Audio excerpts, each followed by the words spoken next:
Yeah, well, that's yeah. cool. It's there's a lot of cool stuff inside that only the MME2 members will probably ever know about, and that's one of them. So what do you, now with MME2, is it the same type of thing that you did with MME1? It runs for 10 days and that's it?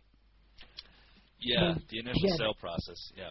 What we wanted to do, obviously by having this run for a set amount of time, the MME1 was back last November, sort of November 2005. But that site, we had, the doors were open for people to come in for 10 days. The same with MME2 in June. The doors were open for 10 days, and then we shut the doors. But those sites, both of those sites are still active, and the people that joined at the time, are still using those sites. Yeah. Right. But access to them was limited. Okay. Really, what we wanted to do was to sort of fill the sites very quickly with members, and keep to a set number, really, because if you get more than 1,000 people inside a site, for example, support becomes an issue. Right. The amount of people because there are a lot of products in MME2, we thought that 1,000 people was a good cap, because people could go off and promote all different things. So say if one person promoted one particular product, and you'd only end up with maybe like 90 or 100 people promoting that particular product, as opposed to 1,000 people promoting that product. So we thought, well, if we leave membership open and let more and more people come in, it does reduce the effectiveness for the people that are already in there. So basically, we left the doors open for 10 days, said come in, or don't. And then at the end of the 10 days, shut the doors and said, okay, no one else is getting in. I mean, we could have probably, over the last few months, probably sold the same number of memberships again, but we wanted to limit it. Excellent. So is that the same idea that we're doing with MME3? Yes. What we're going to do? Similar, yeah. Yeah, something similar. I don't think we're going to run it for 10 days this time. People are going to have to be a little bit sharper to get in. Wow. Yeah. Okay. Simon was thinking 3 days, but I'm thinking 7. I don't know. It's going to be shorter than 10. Yeah. The next 24 hours, and that's it. Yeah. So what kind of, if you don't mind me asking, what are the figures? I mean, you got 150,000 on MME. What did MME2 do? How much money did it bring in? Well, I was going to say, I think. Yeah. Go on, Jeremy. Do you want to cover that? All the technical stuff. Okay. Well, the price is a bit higher in MME2. Is $697 for a lifetime membership. Of course, they've got a lot more than they did with MME1, so the price increased.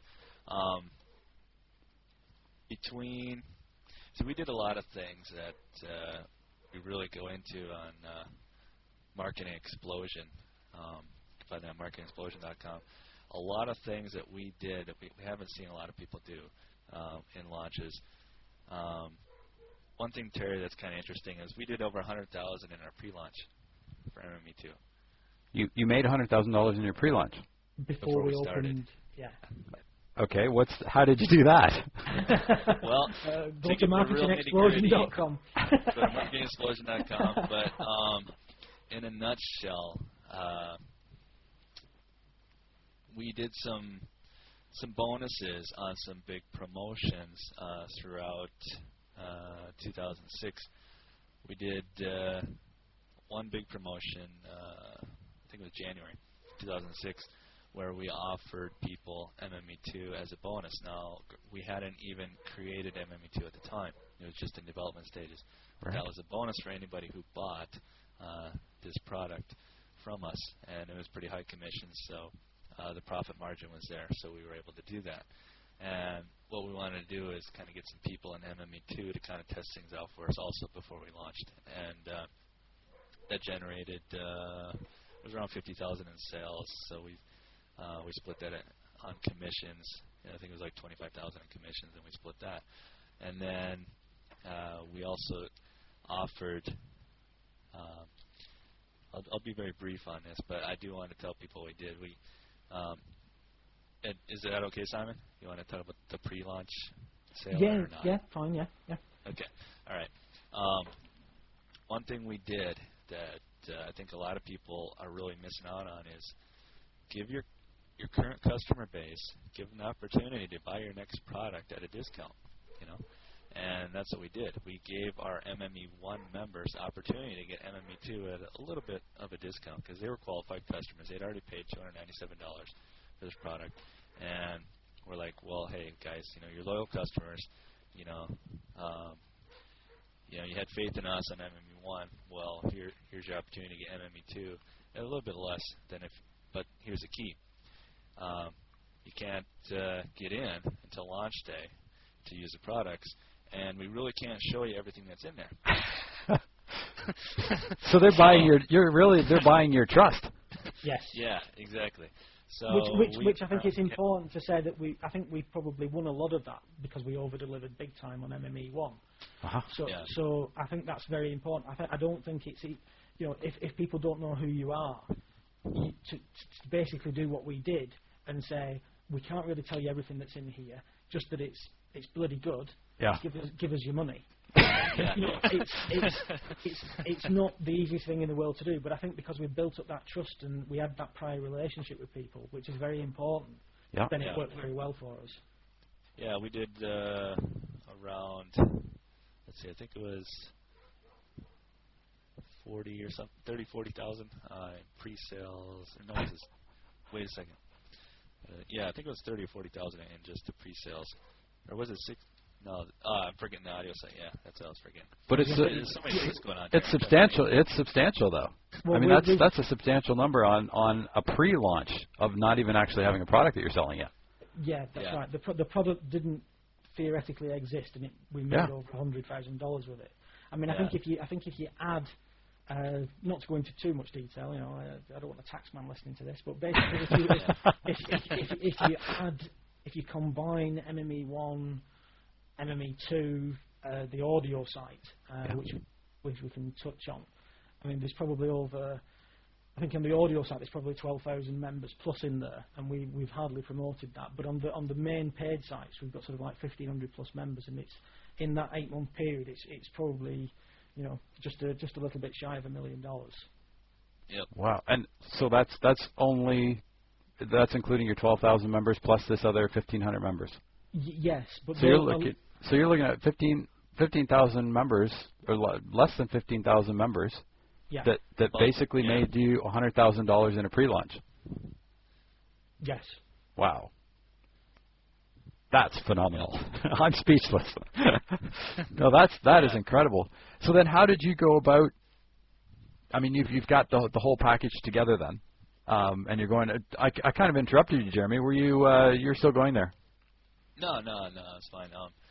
Simon kind of finished it off there. I'm just going to say, indirect and indirect sales, because we used some bonus things, and the audio site was actually a pre-launch tool, which one thing a lot of people haven't done. Instead of giving people a free report or a free video or something, we made a membership site, and that was a tool during the pre-launch to help build a list, get the buzz going, and help kind of kick off MME2. And at the same time provide people with a lot of good content. And so it was a tool that also generated another $30,000 in sales for us during the pre-launch. So it's phenomenal. A lot of things kind of came together, and it was a pretty good deal there.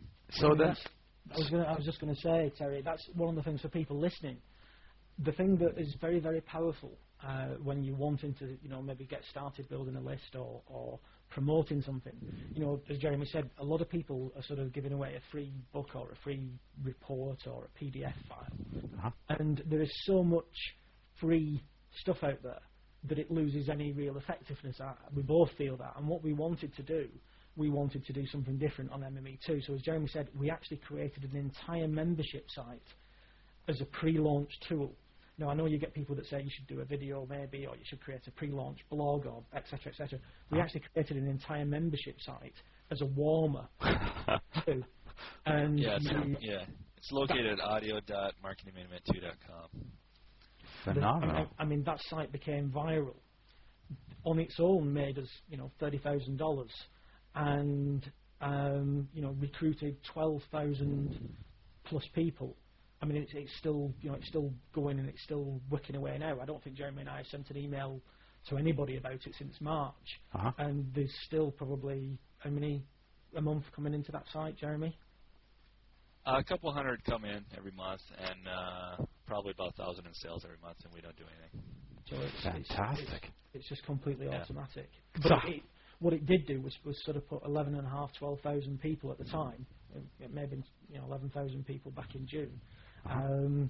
Put those people into our sort of sphere, if you will. Yeah. And what people realised was that because we were giving them all this valuable information, I mean, what we did, we took the survey results and we Jeremy and I sort of went through each and every question, and then we answered them in the survey call. So we talked about marketing mindset, we talked about affiliate marketing, talked about list building, and gave that content away for free. It was a $200, $300 product, and we gave people access to that for nothing to build that pre-warmer list for MME2.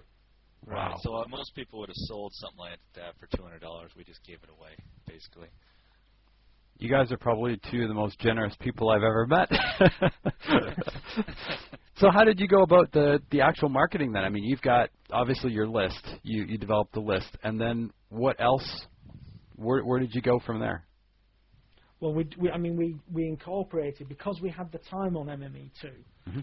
It gave us a lot more time to market and build a buzz in the pre-launch. I mean, Jeremy can give you some of the things that we did on the marketing side. Do you want to just run through some of the things that we actually integrated?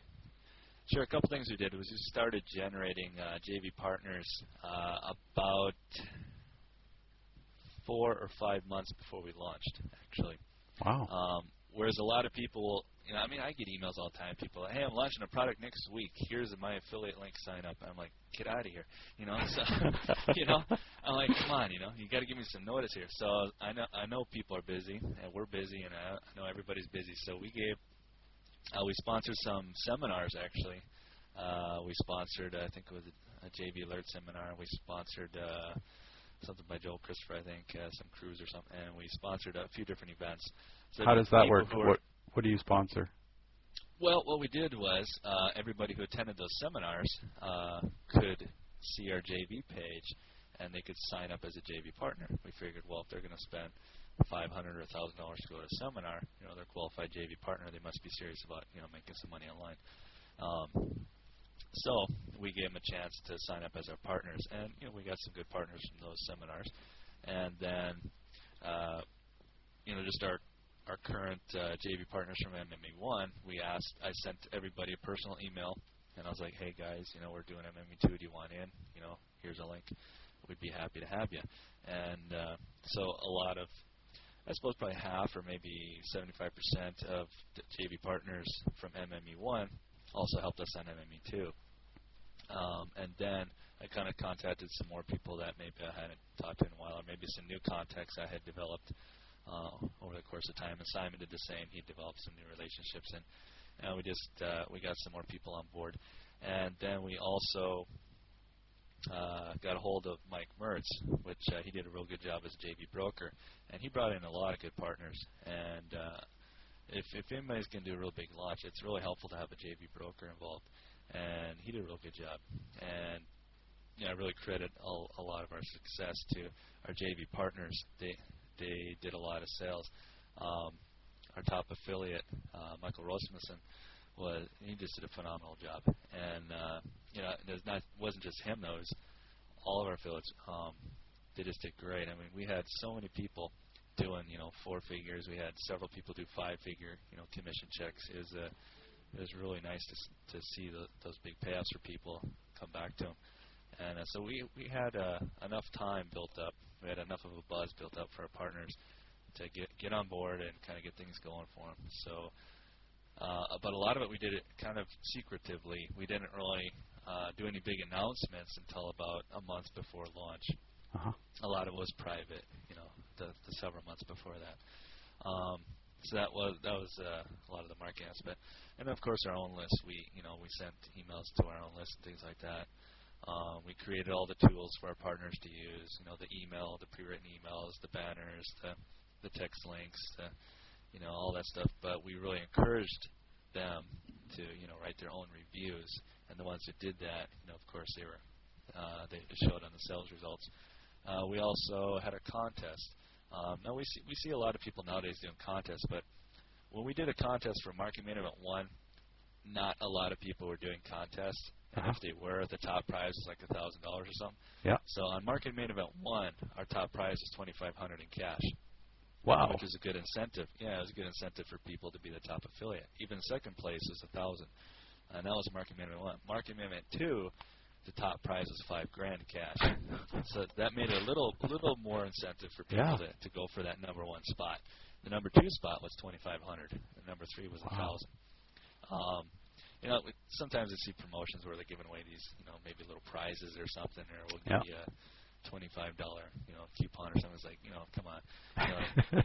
We want guys to make some serious sales. I actually saw something the other day, and it was like, first prize is a mouse. And you think, what the hell?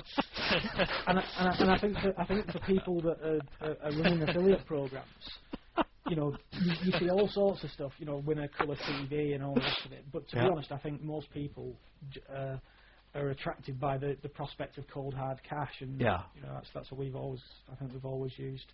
Occasionally we've toyed with the idea. I mean, sometimes, I thought, well, wouldn't it, let's give the top affiliate on MME free. Let's give them an all-inclusive trip to Vegas or something like that. But I think that would serve more as a publicity stunt than it would as an incentive for people to go out and really promote. Yeah. Especially if whoever's the top affiliate maybe lives next door.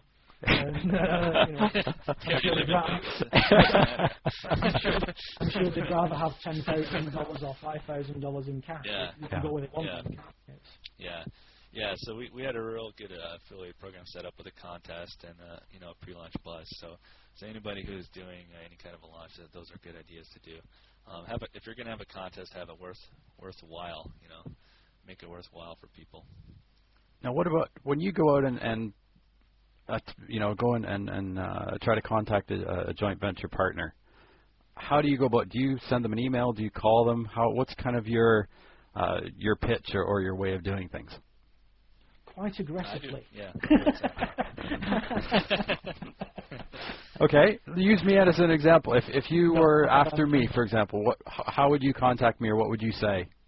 Well, now I have your contact details. I'll be getting in touch more, Terry, and, and just hassling you and miving your contact. Great.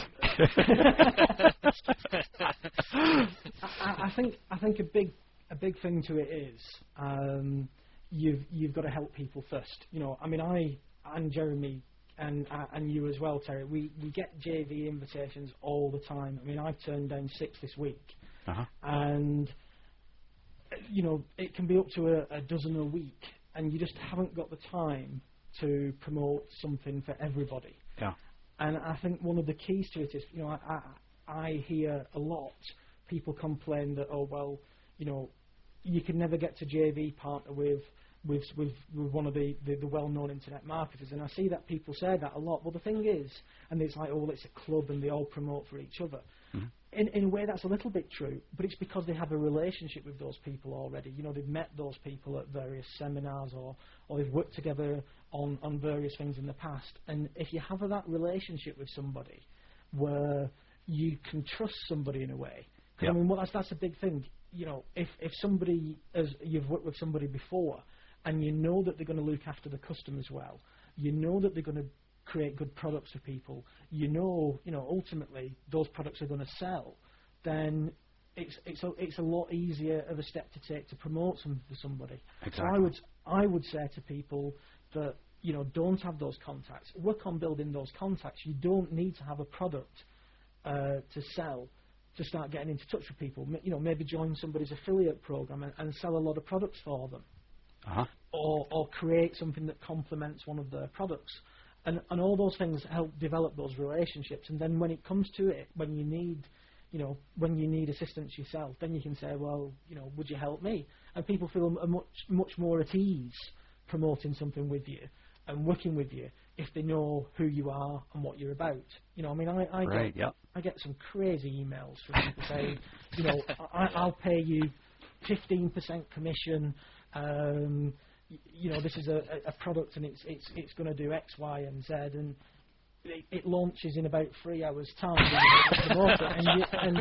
I used to reply to every one of those emails because I was in that position myself 4 or 5 years ago. Yeah. And I must admit, I never sent anything as stupid as that out, but that's what people do send you. Yeah. And it's crazy. I mean, I think right now, I mean, what are we now? We're sort of mid-October. Uh-huh. I have promotions lined up and things of my own and other people's that I've agreed that I will promote probably until the new year. Wow. And you just cannot sort of either reply to them all. I mean, I do read everything, but I just don't have the time to reply. If I replied to every email I got, I wouldn't have time to run a business. Yeah. And people have to realise that. So I mean, sometimes you maybe just reply back and say, I'm sorry, it looks good, but I can't promote it for you. And you get a snotty email back from somebody, well, they go on your shit list, and you're never going to promote something. Because you think, well, that's a bad attitude, and that attitude will transfer into the real relationships with the customers. And Jeremy and I recognise one of the most important things that you can do as a marketer is look after your customers. Yeah. Because, so out of the 10 people that ask for you to promote something, maybe one gets through. Yeah. Because the rest either aren't a good enough fit for the people that are on your lists, or they're just not good enough for them. And I think people say, well, it's like a marketing club. Well, the way to get into that club is to do something first. Don't expect somebody with a list of 25 or 100,000 people to say, oh yeah, of course I don't mind promoting your product for 15%, because it just isn't going to happen, because those people have worked for years to build those resources up. Yeah. And people have to realise that you've got to give value first, like we said with this secret audio site. Show people that you're with it or you're good for it before you ask for anything. Right. Real good point, Simon. Because I was just going to add something that anybody who's doing anything online, anybody who has a list can sell anything they want. All right. So that, finding a product to sell is not the issue. The issue is finding a reliable product and a person, a company who's going to take care of the customers, and finding something that'll fit your list. If you want a JV with somebody, create some content first that'll help that potential JV partner out first. Become a member of that potential JV partner's list yourself first. Become a member of their site, buy their product, promote their products, help them out first, and then maybe give them something that'll help their customers out. Say, hey, I just created this new membership site. I normally charge for it, but hey, would you want to offer this for free as a gift to your paid customers? Or, hey, I just wrote this report, but I'm not going to let anybody else give it away except you. Would you want to give it to your list? Or, hey, I just made this new audio. I think it might help your people out. Would you like to give it to them? And then, and by the way, there's a one-time offer where, you're going to make a commission, if anybody upgrades, but it's just a soft sell, and, things like that will get people's attention more than say, hey, I'm launching a product this Friday, you're going to make 50% commission, you're going to make $10,000, so give me a break. So, it's just the way to approach things. And JVs take time. It's not going to happen in a week. Relationships have to develop first. You have to kind of go somewhere first with it. And once you have a relationship with somebody, anytime you come out with a new product in the future, they're going to probably listen to you. They might say no, but at least they'll hear you out, So, a lot of them will say maybe no, but I'll, keep me informed for your next one, and that's fine. Everybody's busy. But you've got to get that relationship first. So, yeah, some exclusive club is not true at all. I had 0 contacts like 3 years ago. Yeah. So, I made tons of cold calls. I did it all by email. Yeah. And people should just go and do it. They shouldn't complain about it or give up or whatever. Just go about it professionally, and anything's possible. No, that's super. Just kind of to back up one step, you had said that you sponsor seminars. What kind of details are involved there? How would I, for example, myself or someone else, sponsor a seminar? Just for an example, Ken McArthur just had a seminar, JV Alert seminar. What would I say to Ken? Yeah. How does it? Well, I guess you could just ask Ken. I did that, but I remember I think it was the first JV Alert one he did, like about a year ago. He was actually selling sponsorships, but I'm a member of JV Alert, and he was offering, he just had a link where, hey, you can go become a sponsor for our event, and I just went and bought a spot, and it was pretty easy.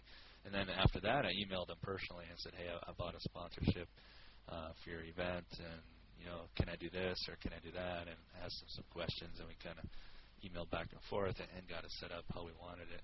And then another one, I think it was Joel Christopher. He asked me if I wanted to be a speaker, and I was like, sorry, I can't make it, but I would like to sponsor your event. So I threw that at him.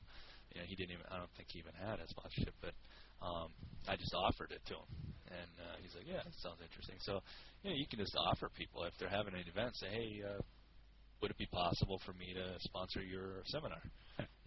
And what does it mean for the people whenever they get to the seminar? What is it that, you've sponsored the seminar. Do they get a brochure or what is it? Yeah, we created a little brochure, didn't we? Yeah. I think I sent Ken a PDF where he could just print out and pass out to the people, and I also sent him a link where he could give to people also, so they could do it online or physically. Ideally, you would be at the event too, and you could pass it out and have a little booth. I think Ken was letting people have their own little booth, right, and they could go to the event. I just couldn't make it, and so I had to do it, away from the event. Right. But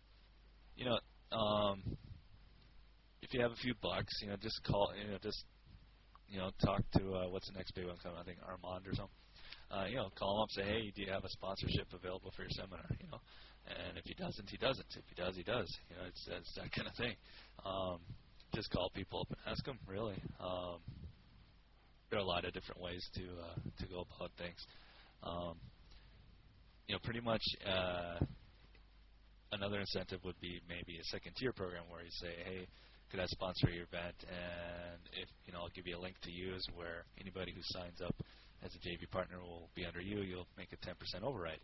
That's kind of throwing in a sponsorship and a JV broker opportunity to them. So there are different ways to do things like that.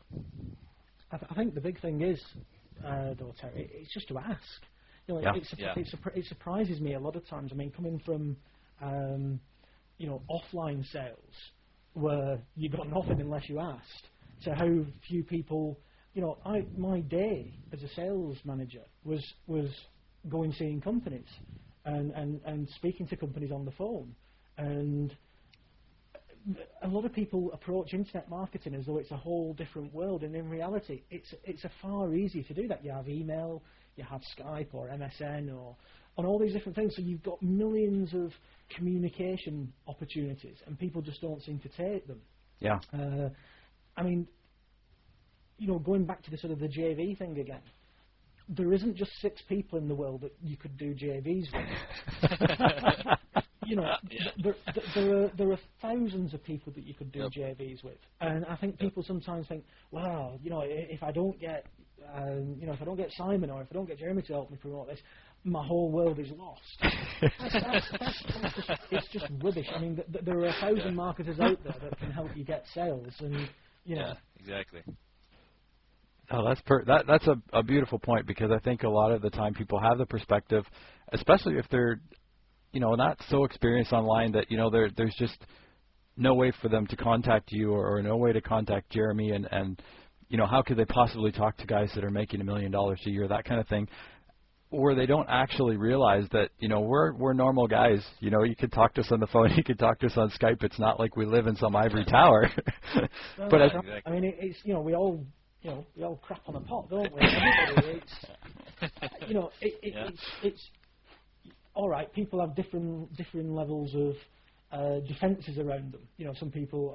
But it's only like in any business. If you're trying to get an appointment with an offline company, some guys you can go and you can make an appointment with the MD because he's the guy that picks the phone up. And some companies you've got to go through a bank of PAs and sort of assistants to get there. But if if you have a good offer, if what you've created is good and it helps them and it helps their customers, if you've created that magic triangle, that win-win-win, then unless the guy or whoever it is just too busy, it's going to appeal to them, no matter who you are. And if you can prove that what you say is good and what you've done is good, and it creates that win-win-win, then people will give you, they'll give you the chance to make a pitch to them. Yeah, as an example, I think a lot of people know who Mark Joyner is. I don't think he had any idea who I was, but I approached him with an offer, and he took me up on it. And he replied back to me personally, and he did review my business first. He told me that, and then he got back to me. He wanted to check me out first, and we set up integrated marketing where we promote each other's sites passively for long-term results. And, how do you do that? Well, I let Mark give all of his paid members a free silver membership to my site, and then I recommend his site to all my members. I have a permanent link on my site, so he's constantly getting new members. I'm constantly getting new members, so it's a win-win situation there. And at the same time, the people joining those sites are getting good content.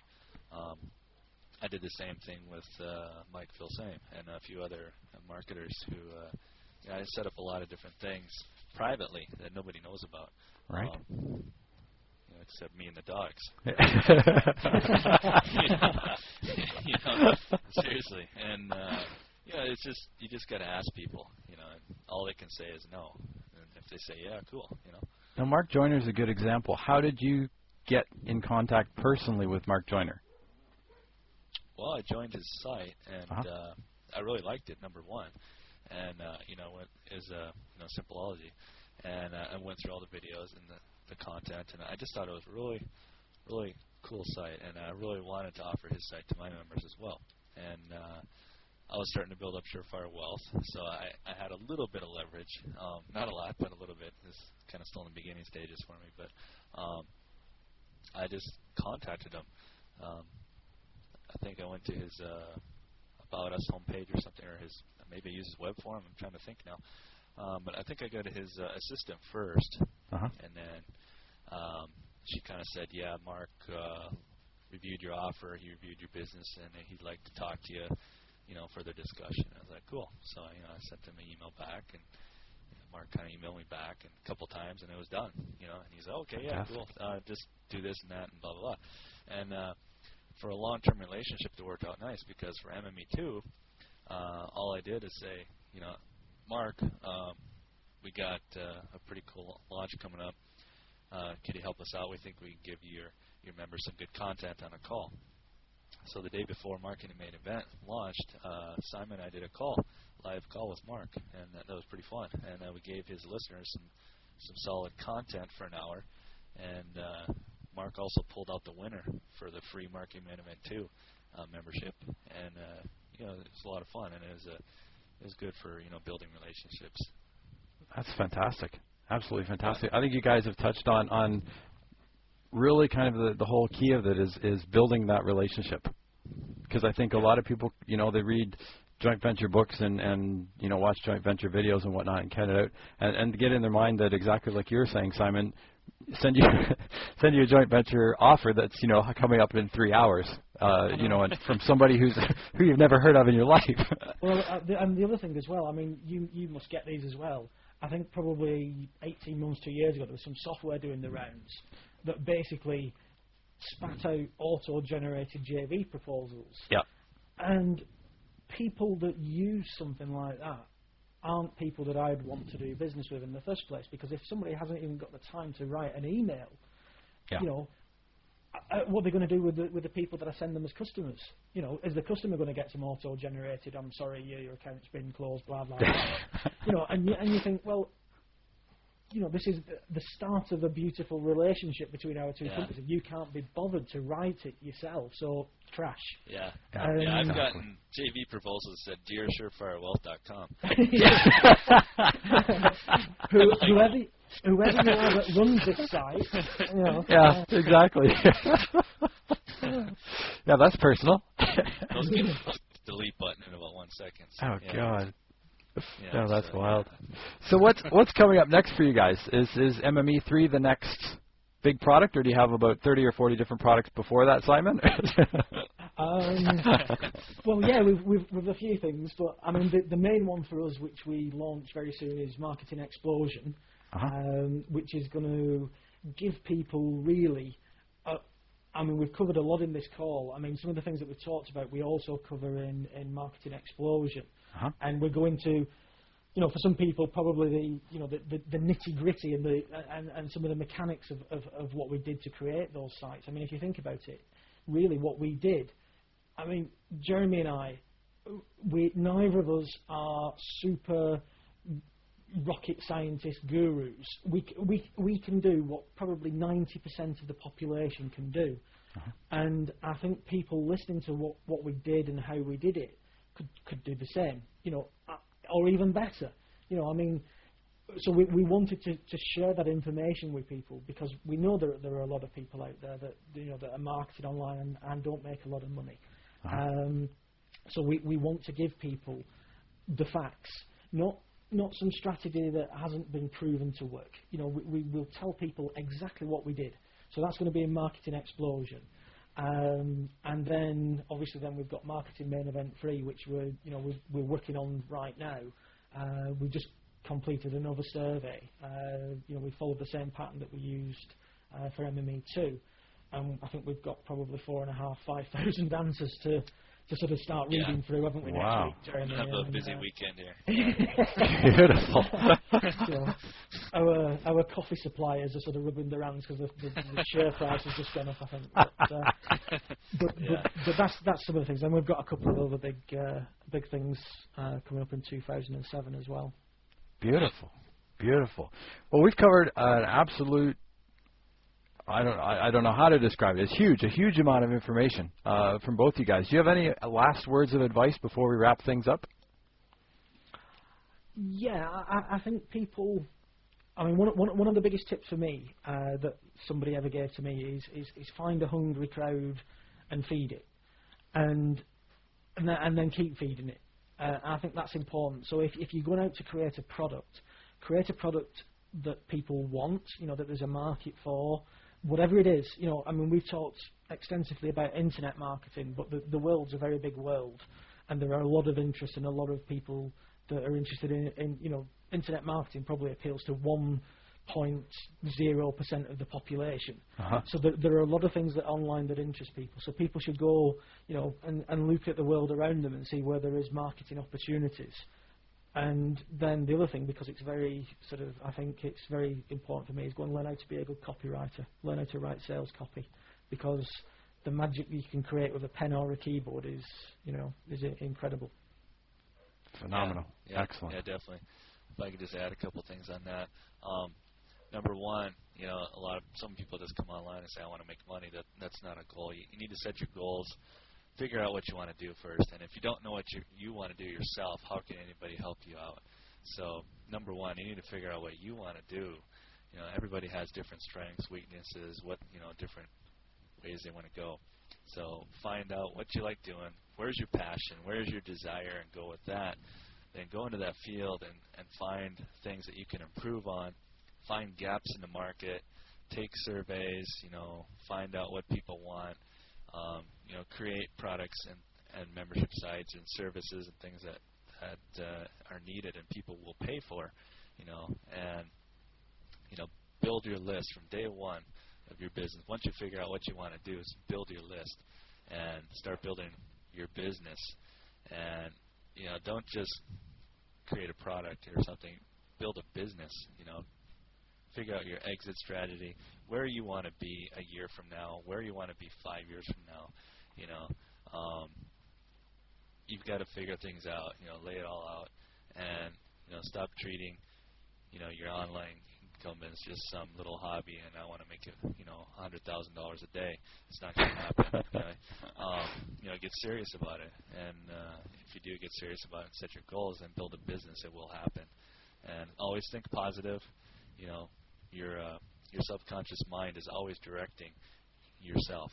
And if you're always thinking positive and thinking about set goals, those goals will become reality. That's fantastic.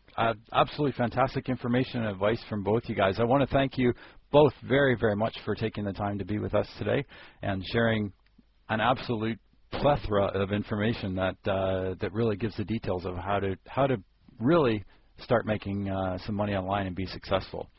I want to thank you as well for listening. It's been a pleasure being here with Jeremy Gislason and Simon Hodgkinson from Marketing Main Event 1, 2, and coming up 3, and myself, Terry Telford from thebusinessprofessional.com. Thanks very much for your time.